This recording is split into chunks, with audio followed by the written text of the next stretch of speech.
Memakmurkan masjid itu dibuka dengan kata innama.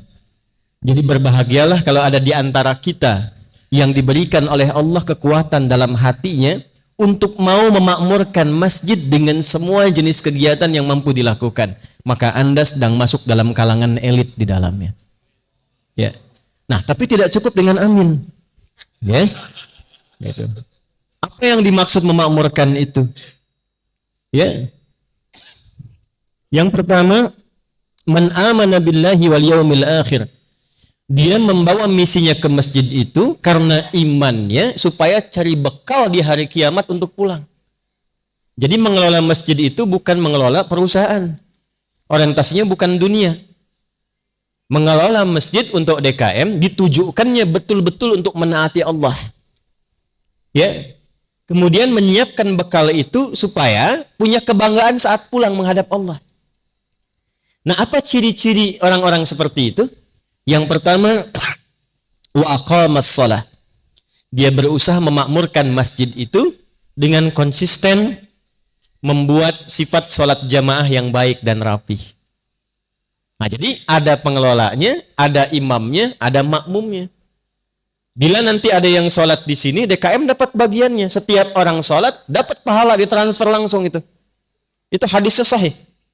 Ya, man sanna fil islami sunnatan hasanatan falahu ajruha mithla ajri man amila biha min ghairi an yankusa min ajriha syai'. Paham? Tidak. Siapa yang memfasilitasi pada sunnah kebaikan? Ya, sunnah kebaikan, jamaah sunnah kebaikan. Difasilitasi di sini, dilebarkan masjidnya, diluaskan, ditinggikan. Orientasinya bukan supaya orang menganggap masjid ini mewah. Awas hati-hati Pak DKM, Pak Najib hati-hati. Kalau hanya keinginan menjadikan masjidnya tanpa dinilai mewah, nah, maka keluar dari golongan elit itu. Ya, keluar dari golongan elit. Diharapkan dengan masjidnya direnovasi, jamaah mesti nyaman merasakan kenikmatan sholat di sini.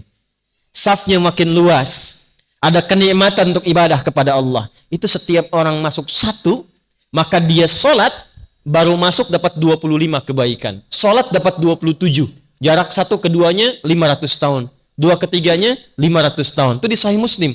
Itu begitu jamaahnya dapat, langsung DKM-nya pun setiap orangnya dapat transferan sama persis dengan orang yang ibadah di situ. Ya. Itu satu.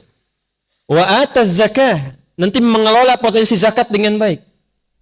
Walam yakhsha illallah, dan menerapkan hukum Allah di masjid. Masjid itu rumah siapa? Rumah Allah, bukan rumah pengurus. Saya main ke rumah pengurus, punya aturan. Masuknya lewat sini, duduknya di sini, yang ngatur yang punya rumah. Kita datang ke rumah Allah yang dipakai aturan Allah. Karena itu kalau nanti sudah bagus, sudah rapi, yang pertama dipelajari oleh DKM, bukan membuat program, tapi belajar fikih masjid tentang aturan Allah di dalamnya. Ini penting saya sampaikan, sebab ini rahasia di antara kita ya. Ada 9 jenis setan yang berbahaya. Nanti kalau kita ke Palembang lagi, bikin kajian yang terukur, insya Allah nanti kita buat tema khusus judulnya fikih setan. Supaya kenal. Antum kesini cuma tahu jalan yang mulus, tak tahu di situ ada lubang, terperosok.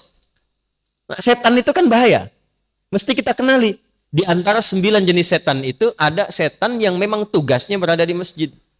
Dan yang pertama kali digoda bukan jamaah, tapi DKM masjid. Ingat itu. Kalau sekarang kompak Pak. Kompak jadi, bagus, sama-sama nyumbang. Nanti setelah jadi, masuk dia. Supaya dibikin pecah DKM-nya. Kalau jamaah satu bosan, yang lain datang. Tapi kalau DKM sudah nggak mau ke masjid, jamaah pun malas. Kenapa nggak ke sana? DKM-nya ribut melulu katanya. Padahal masjidnya bagus. Maka dari itu penting kita buat aturan-aturan itu supaya paham. Jangan takut dengan kas Pak, karena kan rumah Allah. Yang penting itu Allah kasih berapa, kemana dikeluarkan sesuai dengan aturan Allah. Ini penting saya pertajam dulu, karena sekarang ini baru kita masuk mendapati masjid sudah bagus. Dan dalam tahap penyempurnaan. Saya memberikan pesan yang kuat dulu, supaya nanti saat kita guyub menjadikan masjid ini baik, insya Allah DKM-nya pun sudah kuat, kitanya pun nyaman ibadah di dalamnya. Yang saya cintai, saya banggakan, seluruh keluarga saya tercinta yang hadir jamaah saat ini dalam pengajian malam hari ini. Saya bermohon pada Allah Subhanahu wa taala, dari manapun Anda datang, siapapun Anda berada di sini, semoga semuanya mendapatkan rahmat Allah Subhanahu wa taala. Semoga langkahnya dihitung oleh Allah untuk meringankan hisabnya dan dimasukkan dalam golongan hadis yang disampaikan dari Nabi sallallahu alaihi wasallam, qala man salaka tariqan yaltamisu fihi ilma sahalallahu lahu tariqan ilal jannah wa innal malaikata latad'u ajnihataha ridan li talibil ilmi wa inna talibal ilmi yastaghfiru lahu man fis samawati wa man fil ardi hatta al hitan allati fil bihar wa innal ulama'a warathatul anbiya wa innal anbiya lam yurithu dinaran wala dirhaman. Siapapun yang melangkahkan kakinya, dia berangkat dari manapun asalnya, menempuh perjalanan dengan tujuan untuk belajar, mau ngaji tidak yang lain, bukan untuk selfie, bukan untuk foto-foto, bukan hanya untuk menggambarkan saya jumpa ustadz bikin status, tapi tujuannya betul-betul untuk belajar. Dia datang untuk belajar, dia rekam pun untuk belajar, dia foto pun dia tebarkan untuk menenangkan hatinya supaya belajar. Apa yang Allah berikan kepadanya? Dari sejak dia berangkat sampai dengan ke majlis ilmu, sampai dia pulang, Allah perintahkan malaikat mencatat langkahnya untuk meringankan langkah ia saat hisab menuju surganya. Hadisnya sahih.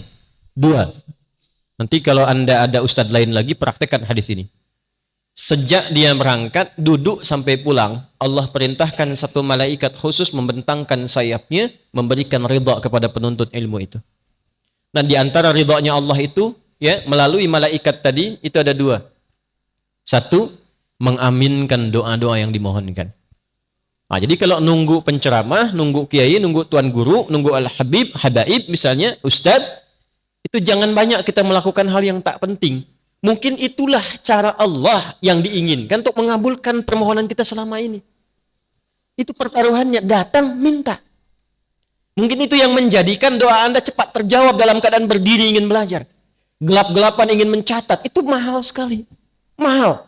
Di posisi itulah justru aminnya malaikat itu cepat diberikan bagi orang-orang yang serius mendapatkan ridha Allah Subhanahu wa taala. Diisi dengan doa. Yang kedua, ridhanya malaikat itu juga berarti permohonan kepada Allah ampunan dari semua dosa-dosa yang pernah dikerjakan penuntut ilmu itu. Karena itu jangan lihat siapa yang datang. Bersihkan niatnya. Anda pernah mencuri, pernah mabuk, ya, pernah berbuat maksiat yang lainnya. Allahu Akbar. Kenapa kok tiba-tiba Anda bisa datang ke sini? Kan bisa mencari tempat yang lain. Mungkin itulah caranya Allah ingin mengampuni dosa-dosa yang pernah kita perbuat. Ya. Karena itu menarik nih, kenapa pencuri sendal bisa datang ke masjid?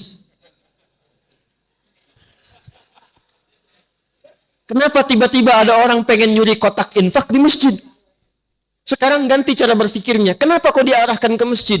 Mungkin itulah cara Allah ingin merubah kebiasaannya, mengampuni dosanya, menghilangkan sifat maksiatnya sebelum wafat ia kembali kepada Allah Subhanahu wa taala. Karena itu, mari kita memulai kajian ini dengan hati yang bening dulu, dengan tulus dulu, perbaiki niat dulu. Yang pegang handphone setelah masuk ke kajian, simpan dulu, supaya kita mendapatkan fadilah-fadilah tadi. Nah, terakhir, siapapun yang mengajar, kalau dia dari kalangan ulama, jaga mereka. Ciri ulama itu bukan hanya pintar, yang pintar banyak. Ciri utamanya, dia punya rasa khasyah kepada Allah. Innama yakhshallaha min ibadihil ulama. Ya, dia khawatir kalau dia bicara takut Allah tidak ridha. Akhlaknya mulia, lembut sifatnya, punya kepedulian tinggi pada murid-muridnya. Guru saya selalu berkata, nak, kalau engkau mengajar, tatap wajah-wajah itu. Nanti setelah selesai bangun malam, bayangkan wajah itu dan mohonkanlah kepada Allah kebaikan untuk semua yang kau tatap dan tak mampu kau tatap itu. Minta kepada Allah supaya ditanamkan pada jiwa mereka kedamaian, kebaikan, dan pengetahuan yang merubah mereka menjadi lebih baik. Dan bertakwalah kepada Allah untuk memohon ampunan agar setidaknya engkau mampu mengamalkan dari apa yang pernah engkau sampaikan kepada orang-orang yang engkau ajarkan itu. Itu amanah guru saya pertama pulang ke Indonesia, saya menghadap, itu kalimat yang beliau sampaikan. Nanti engkau akan banyak mengajar, tatap wajah-wajah mereka, mengajarlah dengan ikhlas. Begitu selesai malamnya, maka urusan kamu dengan Allah untuk memohon kebaikan-kebaikan. Dan bayangkan wajah-wajah mulia itu.